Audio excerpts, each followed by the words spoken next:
Senua finds a unique courage to keep pushing forwards on her quest, no matter what. She sees the world differently to those around her and faces challenges others would avoid. When driven so strongly by one powerful purpose, she will do anything to rid the world of the darkness. This is her life's mission, and she will not stop until she fulfills her quest. My name is Eddie, and I have lived with psychosis for most of my life. To me, psychosis means living in a different reality. Reality that isn't shared with other people. Often living with psychosis is dark and miserable. While experiencing psychosis, I've got to hear the voice of God, the opposite, seen and spoken with angels, and been to hell itself.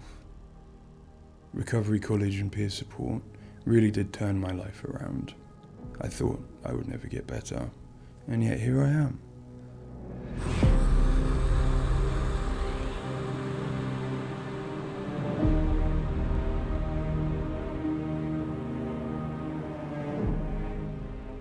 The things that Senua experiences in Hellbleade are very similar to some of my own experiences.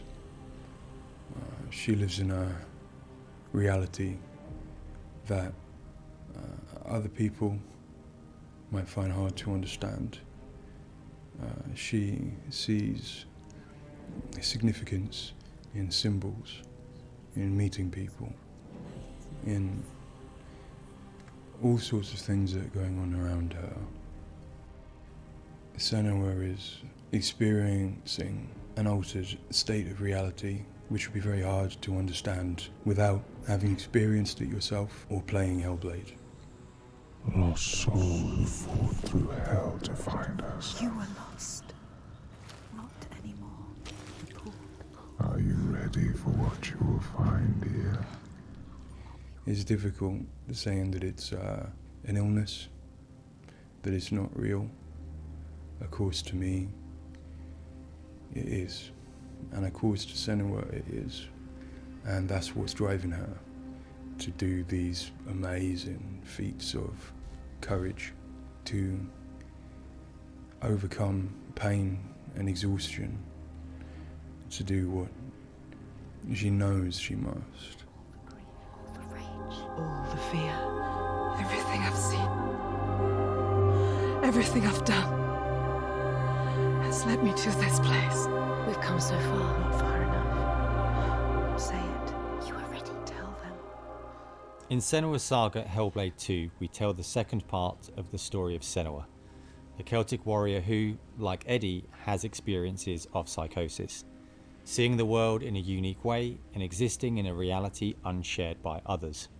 At a surface level, this manifests for Senua in seeing things that others don't, hearing things that others don't, and having unique beliefs about the world.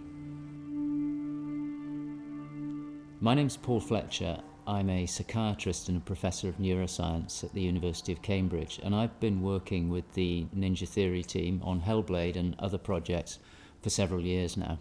I am a clinical doctor, but have also added research and teaching to my role. And in all three areas, I'm especially interested in the human brain and how it strives to make sense of the world, which is complex and changing all the time. The lake, like a mirror.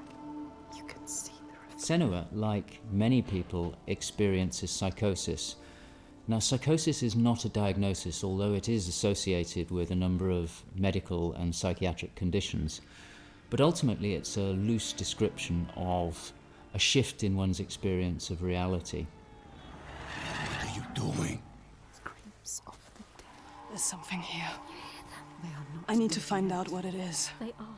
A person with psychosis might experience changes in their perceptions and their beliefs. For example, they might see or hear things that other people can't. and they might come to believe things that are quite uncharacteristic for them. For example, they might feel that somebody, perhaps somebody even very close to them, is intent on trying to harm them. Now, it's very important to remember that this is not just a vague feeling or an imagination. To the person, it feels like their reality, just as everything around me feels like my reality to me. I, like many people, feel that in order to even begin to understand psychosis, we have to start with thinking about how the brain works in general, how it makes sense of the world around it. And when we do that, we're repeatedly confronted with evidence that actually it doesn't just rely on the evidence of our senses, but it actually relies on what it already knows, on its predictions, its anticipations, and its expectations. Behold, your mind, your voices. Now that might seem like a defect. After all, why would we want to rely on what we already know rather than what the world is telling us? But if we did act simply as passive receivers, we would be completely swamped. We'd be like a newborn infant trying to make sense of the colours and shapes without any way of having a framework to try and understand those colours and shapes. Our senses are bombarded with information from the world that's rapid, it's intensive, it is noisy, ambiguous, unreliable. And if we were to try and make sense of that without imposing patterns and expectations, then it would be like trying to assemble a multi-dimensional jigsaw without knowing what the picture was on the box.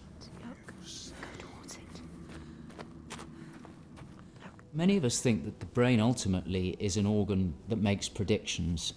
It craves patterns and associations in order to make sense of the world. And without that, we are confronted with a feeling of uncertainty, of anxiety, of distress, even of fear. They're calling. Something is drawing near. Where do these predictions come from? Many of them are actually embedded in the structure of our brain, probably wired there by evolution. Many of them come from our earliest experiences as babies, trying to make sense of this new world that we're born into. Many come from our early childhood experiences, from what we learn from others and how we interact with others, from our parents, our teachers, our friends.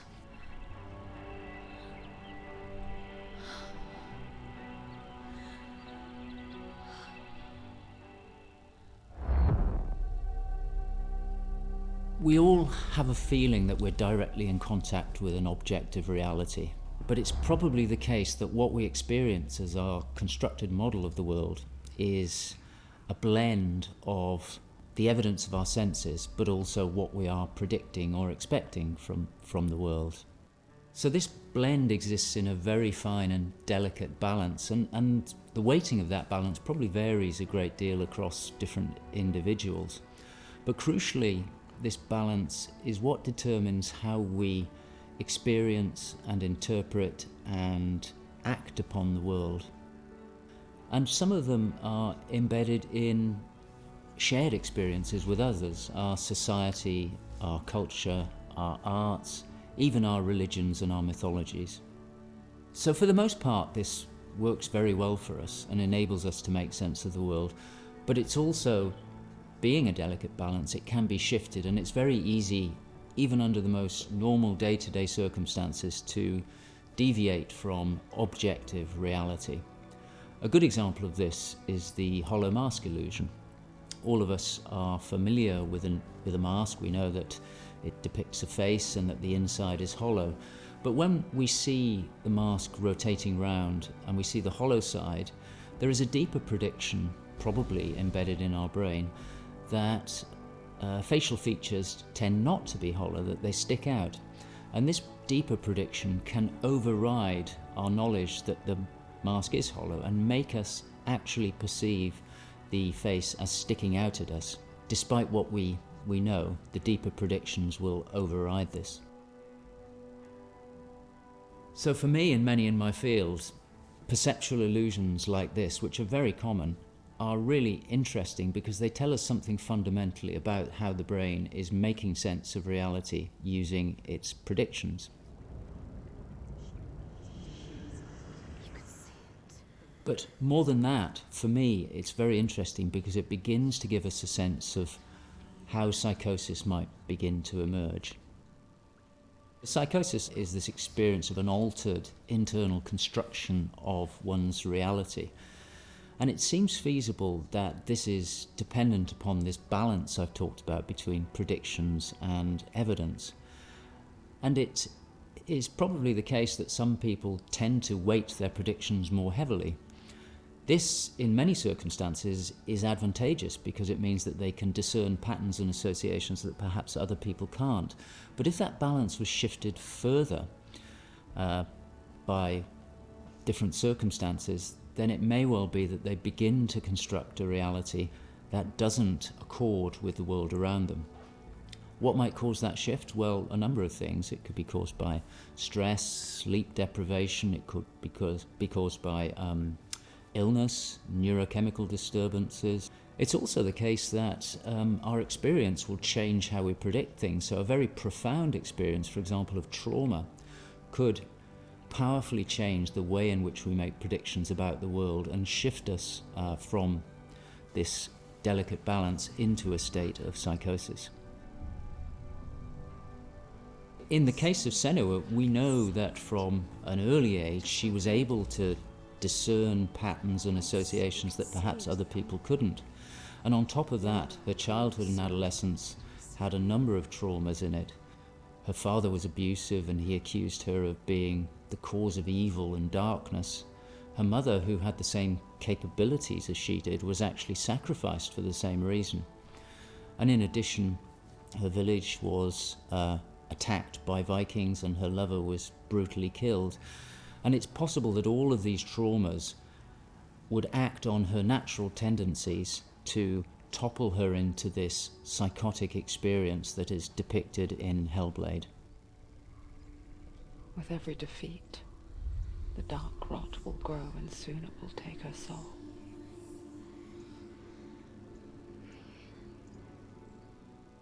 In Hellblade's Senua's Sacrifice, we find Senua discovering and understanding her experiences. They're relatively new to her, and the pain and torment feels at its most acute. Having travelled to a new place, with a mind full of her trauma and truth stories of the Vikings, she embarks on a journey of coming to terms with what has happened in her life. Ultimately, rather than finding the unachievable certainty of rescuing Dillion, she achieves certainty in the realization that Dillion is gone forever. She learns to accept his death, and in turn, her experiences of psychosis. Even in darkness, the wonder and the beauty of this world never leaves us. It is always there, waiting to... In Senua's Saga, we find Senua at a different place on her physical and mental journey. Empowered with the sense that she has overcome her own darkness, she's now compelled to follow a new quest, to save her people from that same darkness. You smell their fear. He's here. Death is coming. Look at the bones. Death is coming. Look at the bones. That's going to be you. That's going to be everyone. In Sacrifice, Senua's psychosis is acute and all-consuming. She is preoccupied and absorbed by her experiences. To some extent, she is enveloped and enslaved by the darkness. She cannot ignore her voices and visions. She's totally committed to the quest within her altered reality. In Saga, there has been some resolution to this. There's no miracle recovery. She still experiences the voices and visions. She still has a changed reality. But the balance of power has shifted. She is the one who is able to be in control. She's able to resist and challenge the voices. She's able to make decisions that much more clearly reflect her own goals. They see through your lies, and I will show them how to see as I do. I will not appease your gods. I will destroy them. And in addition, in Saga, she is able to encompass the reality of others. She sees them for the constructions that they are, and she is able to interact with them. And I think that's a very powerful change and a very important area to explore. They have lost everything. In Saga, we've had the opportunity to explore the next phase of Senua's mental health journey. One where she's come to a place of understanding, but where she and us as creators have new challenges to overcome. Where Senua's belief system will clash with that of others. Her experiences will play out in the presence of people who don't share her perspective. And where she feels a new sense of power in being chosen for the quest, but also a new weakness, bowing underneath the weight of responsibility that sits on her shoulders. Wait.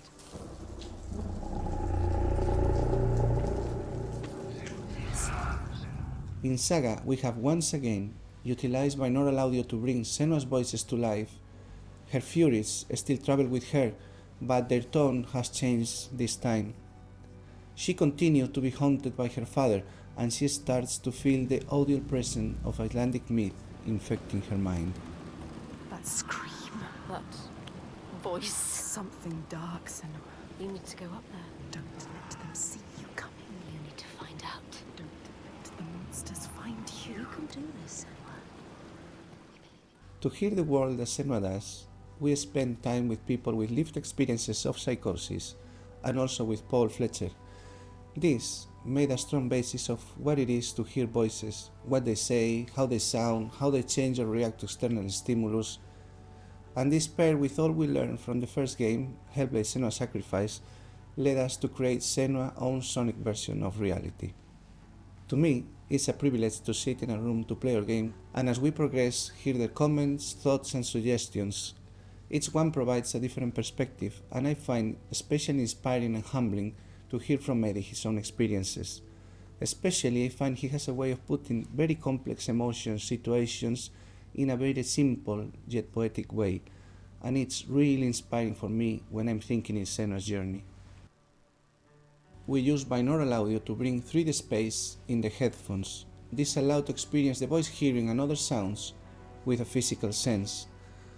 Also extremely important is the performance of the voices, and for that we have been collaborating with Helen and Abby, our Furies. They are the most prominent voices of Senua. The way we perform is important as well, allowing for freedom, movement, creative input from Helen and Abby, and also important to have with them conversation and spend time talking about the journey of our character.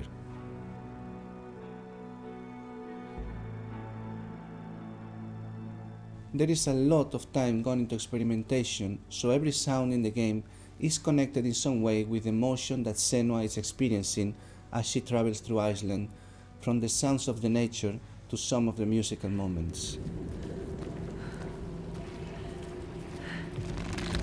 What's a sign? Beyond of its uniqueness or not, I find that for me, something extremely important is to create a connection beyond the game. So in understanding Senua's own reality and going on a journey with her, I hope our players will understand better how people experience reality different, and in doing so, I feel we break those walls that keep us distant and lonely. My brothers used to come here to practice fighting. Sneak out. Follow them. For Saga, in order to bring Senua's experiences of hallucinations to life, it was very important for us to listen to people's real lived experiences. It was then a case of thinking about how Senua's world and reality might look when faced with these types of examples. This would have been impossible without Paul Fletcher and amazing people like Eddie and Kathy, who've been so open and honest about what they have been and do go through on a day-to-day basis. I think it takes real strength to be able to talk about such personal things to a new group of people. On the visual side, we have lent into things like repeating fractal geometry shapes, cymatic patterns, with lighting and post-processing changes to all help reflect the current feelings of Senua. And hopefully, when combined with the audio and gameplay, the player will get a sense of what we are aiming to achieve. just like before. No, this cannot happen again. You couldn't do anything. We have to stop it happening. Face it. You need to face it. Focus. You need to look at it. In Sacrifice, we saw a story of Senua's suffering at the hands of her experiences. In Saga, we're telling a more nuanced story of the next step on her journey. One where she has found a greater balance, but where her experiences are just as strong. Where rather than being a victim to her experiences of psychosis, she is driven by them on a path that only she sees. Bringing sin with you.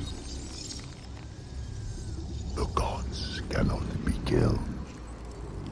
One thing that I find very exciting in Saga is that there's an attempt to explore something that is really neglected in my field, which is the experience of a dual reality that some people have. People who have had Senua's types of experience have spoken to me about this feeling that they have their own reality, but they also recognize the reality that others experience, and it can be very confusing, it can be disorientating. And it's exciting to me that the game contains an explicit attempt to portray this experience of dual realities, and I think it'll be very interesting to see how people respond to that.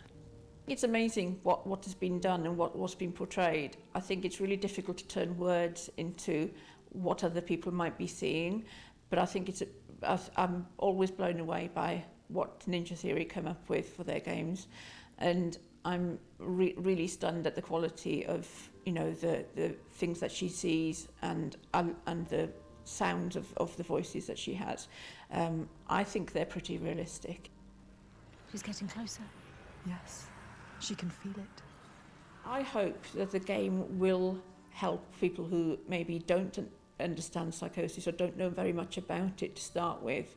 I think by experiencing some of what they will do in the game, I think it brings to life a little bit of what it's like to have psychosis, and I think hopefully people will learn from it. Now I'm working as a peer support worker, and what that means is that in my case, in the job that I have in my role, it means that I go to see my people, to see my peers. We talk about how things have been. The way that Hellbleade has captured the experience of psychosis is nothing like I've ever seen before in terms of its realism, in terms of its fairness to people like me.